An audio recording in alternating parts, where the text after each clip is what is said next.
আবু বকর সিদ্দিক রাদিয়াল্লাহু আনহু, হযরত উমর রাদিয়াল্লাহু আনহু ওই রাস্তা দিয়ে বের হয়ে গেছে পাহাড়ের নিরিবিলি জায়গায় নবীকে তালাশ করার জন্য। মদিনার জমিনের মাধ্যমে হতাশা সৃষ্টি হয়ে গেছে। নবী কোথায় গিয়েছেন? রাস্তা দিয়ে যাওয়ার সময় একটি রাস্তার কিনারের মাধ্যমে দেখে একজন রাখাল কয়েকটা উট কয়েকটা ভেড়া নিয়ে দাঁড়ায় রয়েছে। হযরত আবু বকর সিদ্দিক রাদিয়াল্লাহু আনহু জিজ্ঞাসা করলো, ভাই, বিশ্ব নবী মুহাম্মদুর রাসূলুল্লাহ সাল্লাল্লাহু আলাইহি ওয়াসাল্লাম কি রাস্তা দিয়ে গেছে কি? ওই রাখালটা বলতেছেন, আমি নবীকে তো আমি চিনি না, তোমাদেরকেও আমি চিনি না। বন্ধুগণ, এই কথা শোনার পরে বলতেছেন, আমি হইলাম আল্লাহর নবীর সাহাবী হযরতে আবু বকর, আর ইনি হলেন আল্লাহর নবীর সাহাবী আমার ভাই হযরতে ওমর। যখন যাওয়া ধরছে, যাওয়ার সময় বা ডাক দিয়া বলতেছে, ভাই থামো, আমি কিন্তু নবীকে আমি চিনি না, আমি একজন রাখাল, মালিকের উটগুলো রাখি, কয়েকটা বেড়ালি খাওয়ায়, আমাকে মোটা অঙ্কের বেতন দেয়, বেতন দিয়ে আমি আমার আম্মা আব্বাকে পালন করি। আমি ওই কিছু দরমহার বাবদ আমাকে যে মাহাজনে আমাকে দেয়, ওই দরমহা দিয়ে আমার বৃদ্ধ বাবাকে আমি লালন পালন করি, ঘরের মধ্যে পোশাক খাওয়া দাওয়ার ব্যবস্থা করি। তবে তোমাদেরকে আমি বলতে চাই, এই রাস্তা দিয়ে না, এই যে পাহাড়ের এক উঁচু জায়গার মাধ্যমে একজন ব্যক্তি সেজদার মাধ্যমে পড়ে উম্মতি উম্মতি উম্মতি উম্মতি বলে চিৎকার করতেছে। আজকে 3টা দিন হয়ে গেছে, এই 3 দিন পর্যন্ত এই উটগুলো খানা পিনা ছেড়ে দিছে, ভেড়াগুলো ঘাসের মাধ্যমে মুখ লাগাই না, পানির মাধ্যমে মুখ লাগাই না। আমার মনে হয় এই লোকটা যদি সেজদা থেকে মাথা না উঠায়, তাহলে আমার উট বেড়াগুলো সবকিছু খানা পিনার কারণে মারা যাইতে পারে। তোমাদের 2 জনকে আমি আবেদন করব, তোমরা 2 জন ওই লোকটাকে সেজদা থেকে মাথা উঠানোর কারণে তোমরা অনুরোধ করো, তোমাদের কথা মানতেও পারে। হযরতে আবু বকর সিদ্দিক রাদিয়াল্লাহু আনহু বলতেছেন, ওমর ভাই চলো, এটা বিশ্ব নবী ছাড়া আর কেউ হতে পারে না। সুবহানাল্লাহ। হযরত উমর বলতেছেন, ভাই আবু বকর, রাস্তার মাধ্যমে নবীর ঘ্রাণ পাইতাছি, যেই নবী রাস্তা দিয়ে হাইটা যাইলে ওই রাস্তার মাধ্যমে সপ্তাহে ঘেরান থাকতো। বন্ধুগণ, আমরা হলাম সেই নবীর উম্মত।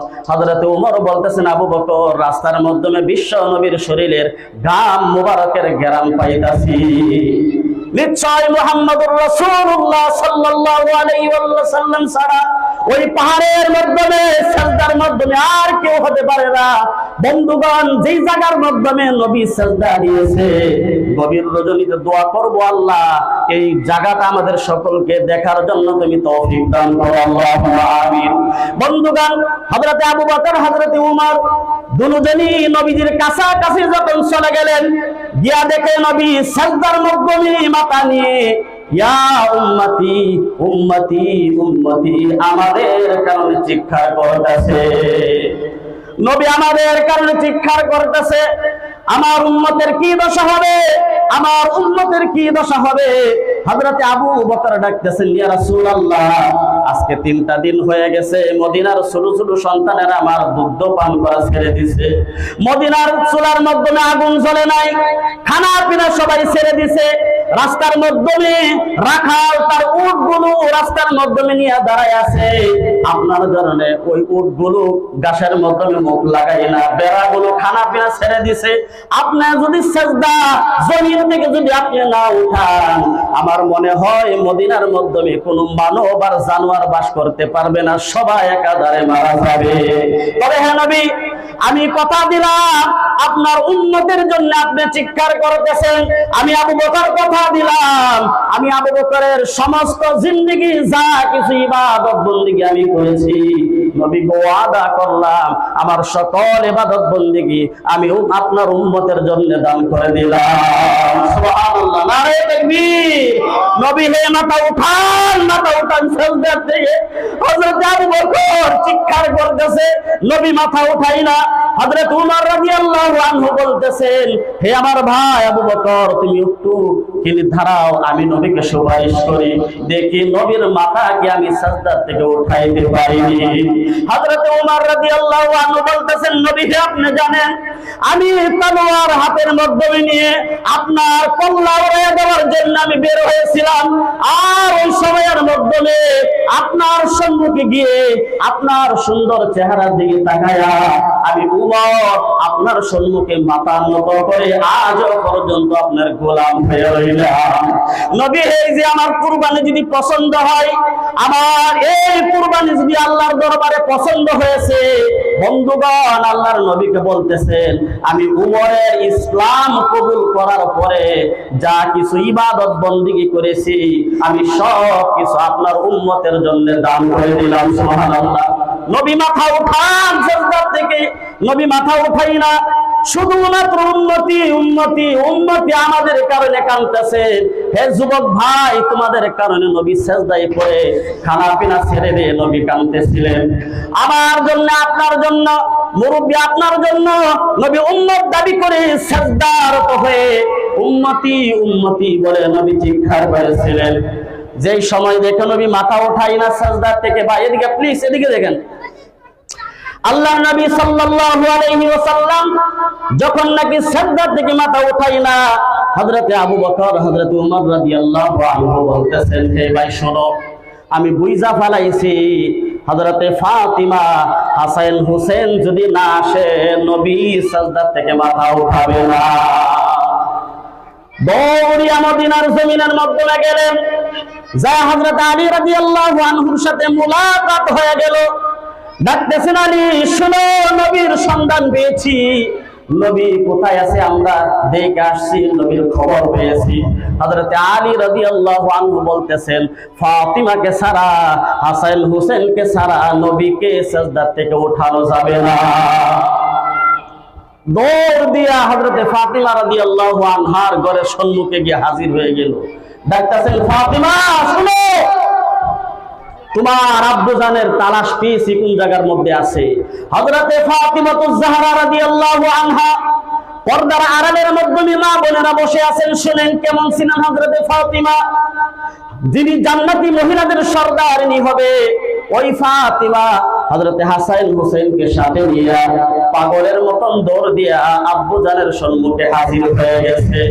আর বলতেছেন, আব্বুজান মাথা উঠান, সিজদা থেকে মাথা উঠান, আজকে 3টা দিন পার হয়ে গেছে, আপনার আদরের নাতি হাসান হোসেন এক বিন্দু পরিমাণ পানি পর্যন্ত পান করে নাই। এই ছিল নবীর মুহাব্বত। 3 দিন পার হয়ে গেছে, ছোট্ট হাসান হোসেন সবেমাত্র কথা বলতে পারে ভালোভাবে। ওই হাসান হোসেন নানার পাগল, নানা মদিনার জমিনে হারিয়ে গেছে বিদায় হাসান হোসেন 2-3 দিন পার হয়ে গেছে, পানি পর্যন্ত পান করে না। আল্লাহর নবীকে বলতেছেন, আব্বুজান আপনি মাথা উঠান, আপনি মাথা উঠান, আমি কথা দিলাম আমি ফাতিমা যা কিছু ইবাদত বন্দেগী করেছি সব কিছু ইবাদত বন্দেগী আপনার উম্মতের জন্য দান করে দিলাম। সুবহানাল্লাহ। এরপরে নবী মাথা উঠাই না। হযরতে আম্মুজান ফাতিমা রাদিয়াল্লাহু আনহা আব্বা আব্বা কে আব্বুজান বলে হতাশ হয়ে গেছে, চিৎকার করতেছে। ফাতিমা সিজদার মধ্যে বের করে যায়, নবীর সাথে সিজদার মধ্যে সিজদারে হয়ে যায়। আর ডাকতেছে, আব্বু আপনি যদি সিজদার থেকে মাথা না উঠান আমার ফাতিমার জীবন যাবে, আমি ফাতিমাও সিজদার থেকে মাথা উঠাবো না। নবী যখন মাথা উঠাই না, এইভাবে নালিশ করার পরেও যখন নবী সিজদা থেকে মাথা উঠাই না, এবার শেষবারের মতন বলতেছে, আব্বুজান আমি কথা দিলাম, ওয়াদা করলাম আপনার আদরের 2 জন নাতি হযরতে হাসান হযরতে হুসাইন আমি আপনার উম্মতের জন্য কুরবানি করে দিলাম। সুবহানাল্লাহ। নবীর উম্মতের জন্য 2 জন সন্তানকে হযরতে ফাতিমাতুজ জাহরা কুরবানি করে দিয়েছে। আর বলতেছেন, আব্বুজান আপনি মাথা উঠান, আল্লাহর পক্ষ থেকে অর্ডার হয়ে গেছে, হে নবী সিজদা থেকে মাথা উঠান। আমার দিলের মাধ্যমে যা ছিল, আমার যে আশা ছিল আপনার উম্মতের কারণে, আপনার বান্দার কারণে আপনার 2 জন নাতিকে কুরবানি হিসাবে কবুল করব, এখন ওয়াদা করা হয়ে গেছে। গেছে, নবী আপনি মাথা উঠান। নবী আপনার উম্মতের জন্য সদকায়ে জারিয়া হয়ে গেছে। উম্মতের কারণে নবীর আদরের নাতি হাসান হুসাইন কুরবানি পেশ করলো। হযরত আবু বকর সিদ্দিকের সকল ইবাদত বন্দেগী দান করলো। হযরত উমরের ইবাদত বন্দেগী দান করলো। হযরত ফাতিমাতুজ জাহরা তার সমস্ত ইবাদত বন্দেগী আমার নবীর উম্মতের জন্য দান করে দিল। এরপরে নবী আস্তে আস্তে সিজদা থেকে মাথা উঠায় নিয়েছেন। সুবহানাল্লাহ। এই ছিল মুহাব্বত সাহাবায়ে কেরামের। এখন এই সাহাবায়ে কেরামের মুহাব্বতের সাথে আমাদের মুহাব্বতের কোনো মিল আছে গো? আছে? কোনো মিল নাই। তাহলে আমরা যে নবীর উম্মত বলি, এরপরে আল্লাহ পাক বলেন ইয়া ইবাদি আল্লাযীনা আসরাফু আলা আনফুসিহিম লা তাকনাতু মির রাহমাতিল্লাহ ইন্নাল্লাহা ইয়াগফিরুয যুনুবা জামিআ ইন্নাহু হুয়াল গাফুরুর রাহিম। আল্লাহ পাক বলেন ইয়া ইবাদি, হে আমার বান্দা, হে আমার আদরের বান্দা, হে আমার মুহাব্বতের বান্দা, হে আমার আদরের যুবক, হে আমার আদরের মুরব্বী যাদের দাড়িগুলো মুসলমান হিসাবে পাইকা গেছে। বন্ধুগণ, নবী মসজিদে নববীর মাধ্যমে বসা, সাহাবায়ে কেরাম বসা। এই সময় বিশ্ব নবী মুহাম্মদুর রাসূলুল্লাহ সাল্লাল্লাহু আলাইহি ওয়াসাল্লাম চোখের পানি দিয়ে কাঁদতেছেন। সাহাবায়ে কেরাম নবীর পায়ের মাধ্যমে কাটা চুব্ধ। নবী সাহাবায়ে কেরাম বরদাস্ত করতে পারত না। বন্ধুগণ, নবী যখন কাঁদতেছেন, সাহাবায়ে কেরাম বলতেছেন নবী হে আপনার কি হয়ে গেছে? আপনার চোখের পানি কেন? নবী বলতেছেন এটা হলো আমার আনন্দের পানি, খুশির পানি, খুশির কান্না। বলে কেমন খুশি? বলে এই যে জিবরাইল আমিন